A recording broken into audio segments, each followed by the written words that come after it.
शहर की लुगाई गांव को आई। मधु शहर में रहने वाली पढ़ी लिखी मॉडर्न लड़की है।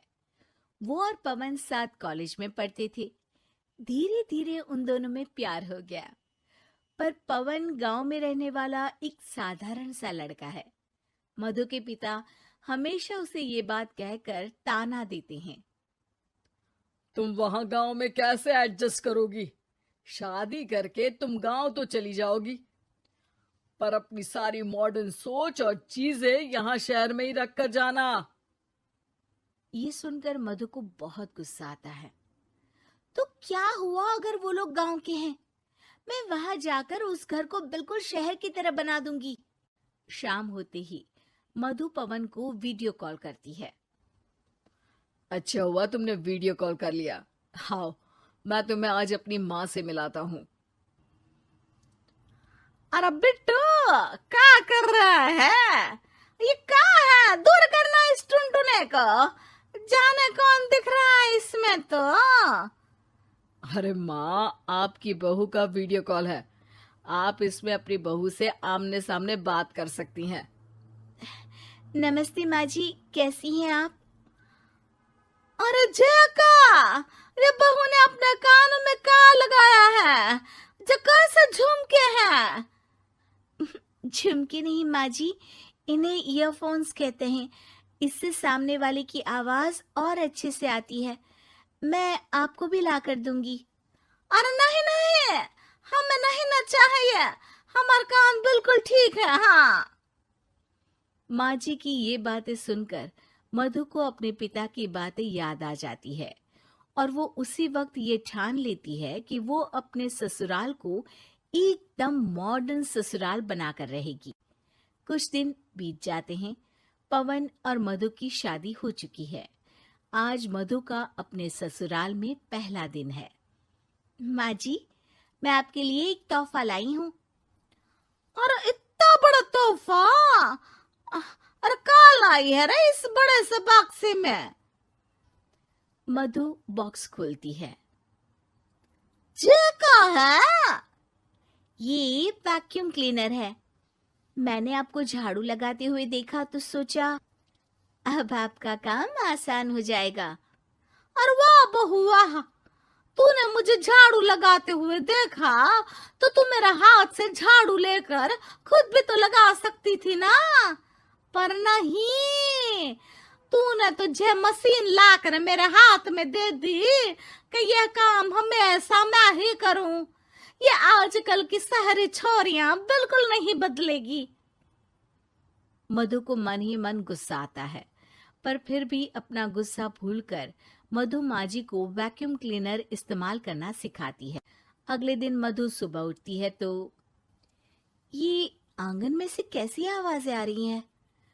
मधु दौड़ती दौड़ती आंगन में जाती है और देखते ही चौंक जाती है।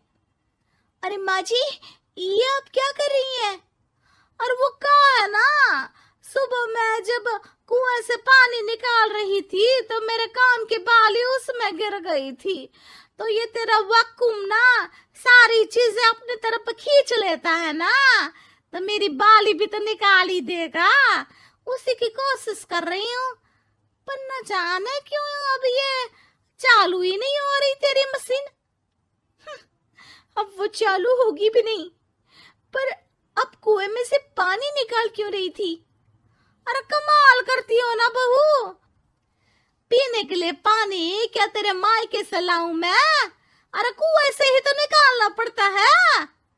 हाँ, पीने के लिए पानी, और वो भी कुएं से। मधु दिमाग लगाती है और थोड़ी ही देर में घर में वाटर प्यूरिफायर लगवा देती है। ये देखिए माँ जी, इसमें बस एक बार पानी भर देंगे तो नल में पानी साफ होकर बाहर आएगा। अरे वाह रे बहू, ये तो बहुत ही बढ़िया चीज है। रात हो जाती है। मधु जैसे ही प्यूरिफायर का नल चालू करती है तो वो अचानक से फट जाता है और सब जगह पानी पानी हो जाता है। अरे ये क्या हुआ? ये क्या हो गया? मैंने तो बस इसमें उबला हुआ पानी डाला था, ये इतनी जल्दी खराब हो गया। अरे ये सारी शहरी चीजें सब ऐसी ही होती है कबूरी। क्या आपने इसमें उबला पानी डाला था? हाँ तो फिर पानी तो तभी साफ होगा ना जब उसे उबालेंगे। ये मशीन का कोई जिन है जो हमने जो बोला वो कर देगी है? मधु को बहुत गुस्सा आता है। इस तरह तो मेरा अपने ससुराल को मॉडर्न बनाने का सपना अधूरा ही रह जाएगा। नहीं, मैं इस तरह से हार नहीं मान सकती।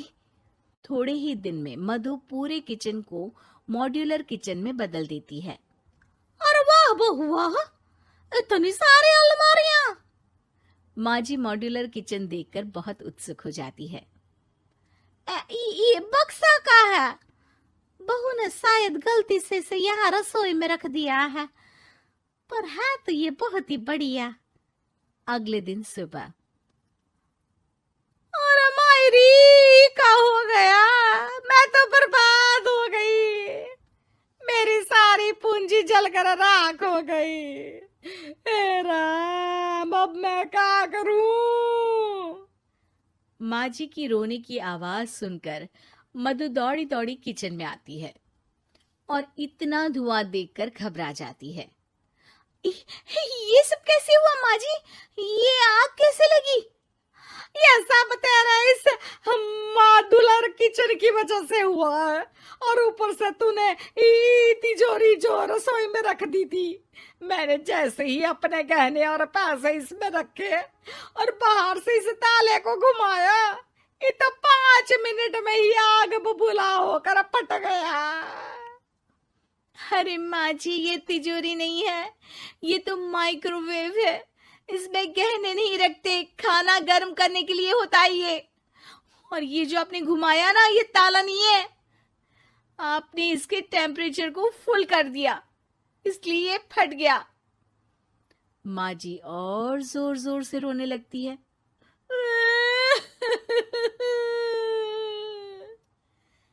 मधु सर पीट लेती है और कसम खाती है कि अब ससुराल को मॉडर्न बनाने की कोई कोशिश नहीं करेगी। मुझे माफ कर दीजिए माँ जी, आप जैसी हैं वैसी ही ठीक है। मधु को अपने पिता की कही बात याद आ जाती है और मधु वापस घर और किचन को पहले जैसा ही कर देती है।